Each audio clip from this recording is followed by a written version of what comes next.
In an alternate version of Japan, a unique population exists whose ancestors were spirits. Fuyatsuki, a human woman known for her composed demeanor, secures her first job in an office. While on her way to work, she encounters Himuro, a young man whose feet are trapped in ice. Himuro reveals that he is a descendant of the Snow Woman's spirit and possesses the power of ice magic. But his anxiety about starting a new job has caused his feet to freeze. Fuyatsuki extends her kindness by sharing tea with him until the ice melts, and unknowingly, Himuro starts developing feelings for her. Coincidentally, both Fuyatsuki and Himuro are hired by the same company, alongside Sejima, a fellow human, Komori, a descendant of the fox spirit. As Fuyatsuki acquaints herself with her colleagues, she discovers that Himuro has a fondness for flowers and cats but refrains from getting close to them due to his freezing powers. Determined to help him, Fuyatsuki surprises Himuro the following day with straw packaging, a protective measure against frost, and a collection of her cat's whiskers. Unintentionally, this act sparks Himuro's affection for her, resulting in an accidental snowstorm that engulfs the office, although Fuyatsuki remains oblivious to his feelings. The company announces an upcoming trip to Okinawa to welcome new employees. However, Himuro displays an unexplained reluctance to join the excursion, leaving his colleagues puzzled. Himuro worries his excitement will cause a snowstorm, ruining the trip for everyone. Fuyatsuki makes him a surf drum so can practice being at the beach without freezing.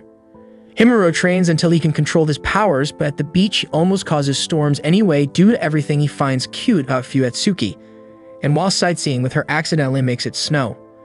Fuyatsuki learns Himuro hates hot weather as it can melt him.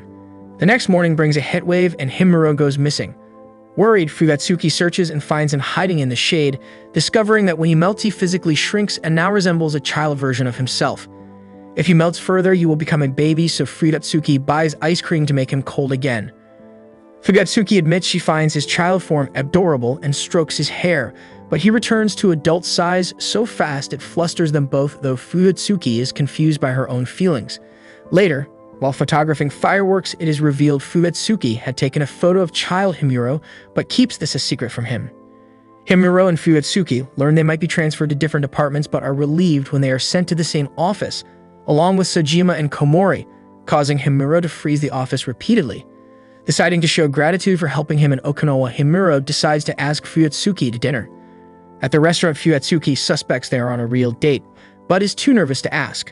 Himuro is likewise nervous, and since neither can think what to talk about, the date comes off awkward and abruptly ends when Himuro claims he enjoyed the date and promptly faints from the heat of his own blushing. The next day, Himuro overhears Fuyatsuki tell Komori she likes Himuro but knows nothing personal about him. He asks to exchange phone numbers with her, surprising her, but she begins sending him pictures of her cat, Nayamero. It is revealed Fuyatsuki now uses the photo of child Himuro as her phone background but hides this from him. The next day in the office, Himuro meets a man he knows called Katori, also descended from a spirit. Katori, a descendant of the Phoenix, is Himuro's childhood friend and has just been hired as a salesman. Fuyatsuki invites Himuro to the movies to see a cat-themed children's film, and he agrees, wondering if this is another date. They are both so excited they struggle to sleep that night. At the movies, unbeknownst to them, Sejima and Katori are present but watching a different film. Fuyatsuki cries over the film and is curious what happens when Himuro cries, but he insists this is secret. The next day, both Himuro and Fuyatsuki have to work late and are alone in the office, which Himuro freezes. Meanwhile, Sejima and Komori end up having dinner with Katori and his manager of Tonoshi. Sejima reveals seeing Himuro and Fuyatsuki at the movies, causing speculation they are dating secretly. Fearing Fuyatsuki is bored, Himuro suggests they play games to pass the time. Fuyatsuki decides to stay longer even after her work is finished. They end up getting dinner together, causing another snowstorm in the office. Meanwhile, their friends wonder exactly what happened while they were working late. Himuro enters a competition to win 2 collectible kitten plates. Komori finds it inconvenient her ears and tail sometimes pop out. Sejima suggests she leave them visible, revealing he thinks they are cute. Fuyatsuki enters the same contest as Himuro. Komori begins collecting toys from sweet boxes, but someone begins leaving extra toys for her. She later discovers it was Sejima, who then indirectly confesses to her, causing her to develop a crush on him.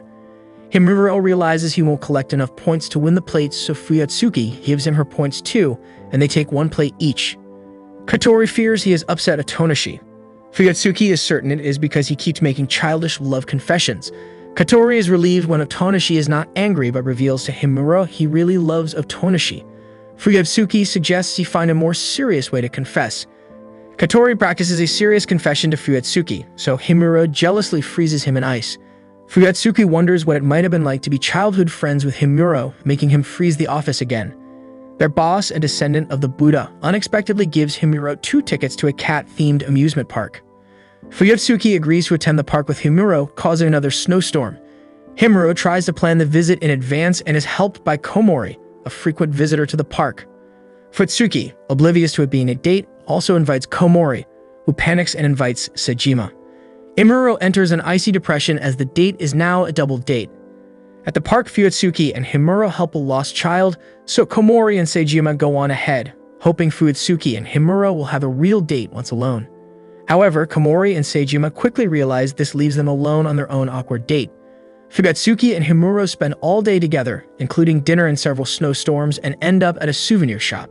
Fuyutsuki suggests buying matching coffee mugs, and Himuro is so emotional from the whole day he almost confesses his love, only for Komori and Sejima to reappear at the crucial moment. After watching a parade and fireworks, everyone returns home on the train, on which Himuro falls asleep with Fuyutsuki watching him.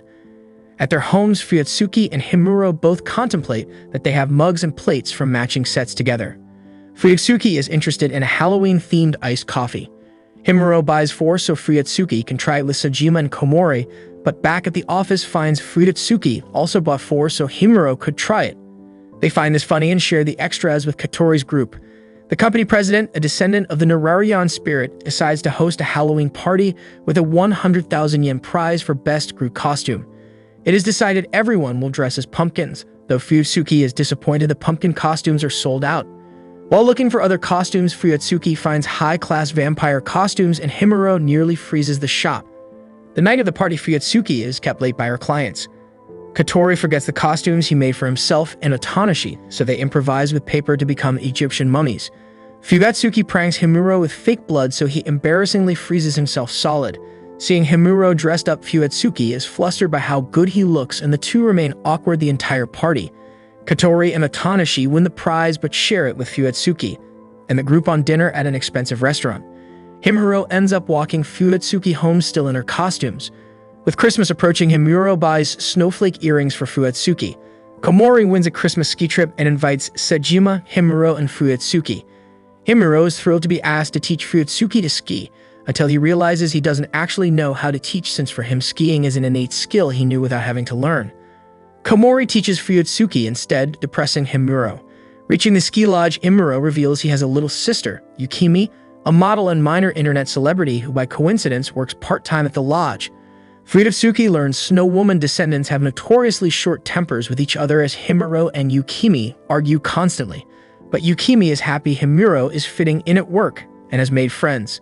Completely charmed by Fuyutsuki, Yukimi declares she's in love, causing an instant jealous blizzard from Himuro. Later after dinner, Himuro gives Fuyutsuki her gift, a warm kitten blanket, revealing he changed his mind about the earrings, afraid they were too personal a gift for co-workers. Returning home, Fuyutsuki is happy she saw how Himuro acts with his family. Himuro hopes to take Fuyutsuki skiing again next year and thanks a confused Yukimi for her help. With Christmas over, the president announces a long holiday. Fuyutsuki notices Himuro has cold hands and holds his hand to warm them up. Himuro causes a blizzard that covers the whole street. Everyone joins a video call to celebrate the new year together, though Fuyutsuki is embarrassed when everyone sees she wears her high school gym clothes as pajamas. After arranging to visit a shrine on New Year's Day, everyone leaves the call until only Himuro and Fuyutsuki are left and they watch the midnight countdown together. Himuro has an ominous dream the next year will be full of bad luck. Komori does not attend the shrine due to visiting her parents. Fuyutsuki arrives in kimono, followed quickly by Himuro's blizzard. Everyone becomes separated. Sejima alone, Katori, and Otonashi to the food stalls, and Fuyutsuki and Himuro to the shrine where they accidentally hold hands again, trying not to be separated. Komori appears as a shrine maiden, revealing her parents own the shrine. She is disappointed she can't be with everyone, but cheers up when Sejima buys her a protective charm. While praying, Himuro wishes to still be with Fuyutsuki next year. Fuyutsuki's wish is not revealed. As it is Fuyutsuki's birthday soon, Himuro is determined to give her the snowflake earrings he didn't give her for Christmas. Severe rain cancels the trains, so the ladies share a hotel room while the men sleep at Katori's apartment nearby. Komori and Otonashi tease each other over Sejima and Katori, causing Fuyutsuki to confess she has never been in love. This amuses Otonashi and Komori, as it is obvious she's in love with Himuro. At Kotori's apartment, a similar situation amuses Kotori and Sejima, as Himuro is obviously in love with Fuyatsuki. The next day, Himuro overhears Fuyatsuki has birthday plans with her parents and decides to give her the earrings at work, but is constantly thwarted by interruptions. During their walk home, he accidentally freezes the river and trees into a winter wonderland, which Fuyatsuki finds beautiful, so he finally gives her the earrings. Himuro loves them so much she wears them to dinner with her parents and promises to get something just as special for Himuro's birthday. Himuro is later seen alone practicing his love confession. Komori overhears Himuro is moving someone into his apartment, but is confused it isn't Fuyatsuki, until Himuro explains he plans to rescue a stray cat near his apartment. Fuyatsuki volunteers to help and shows him a trick to befriending cats. Unfortunately, Fuyatsuki spots a poster revealing the cat is a missing pet, so they return him to his owner. Himuro is so depressed Fuyatsuki invites him to her apartment at the weekend to spend time with her cat Mayamero, cheering him up instantly. Just stepping inside Fuyatsuki's apartment causes a blizzard of ultra-fine snowflakes called diamond dust, a sign Himuro is blissfully happy. After an awkward moment where they accidentally touch hands, the moment is ruined when Yukimi arrives, revealing she and Fuyatsuki are now friends, and she visits her apartment regularly. Realizing she's interrupting, Yukimi decides to leave but cannot find an excuse that doesn't seem rude and ends up staying for coffee. Himuro is disappointed but recovers when Fuyatsuki asks to visit their home next time. At work, Komori and Sejima demand to know how the visit went. Later, Himuro and Fuyatsuki meet at the train station, both with suitcases. It transpires Himuro and Fuyatsuki have been sent on a business trip together, including a restaurant dinner and hotel rooms, to Himuro's considerable joy. After their grueling work schedule is over, Himuro sneezes and instantly melts into his child form again. Fuyatsuki confirms he has a bad fever from overworking, cancels dinner, and insists on sharing a room so she can look after him. They have an awkward moment when Himuro collapses on top of her on the bed, but the moment passes when their boss telephones them. Fuyatsuki completes paperwork while Himuro sleeps and returns to his adult size. Awakening and seeing Fuyatsuki asleep on the sofa, Himuro feels guilty and works until morning, making himself sleep-deprived. Returning home, Himuro feels guilty for ruining the trip. They pass by the street where they first met and realize they have known each other a whole year. Reminiscing, they admit they are happier from having met each other. After returning to the office, they attend a cherry blossom viewing party with their friends to welcome them home.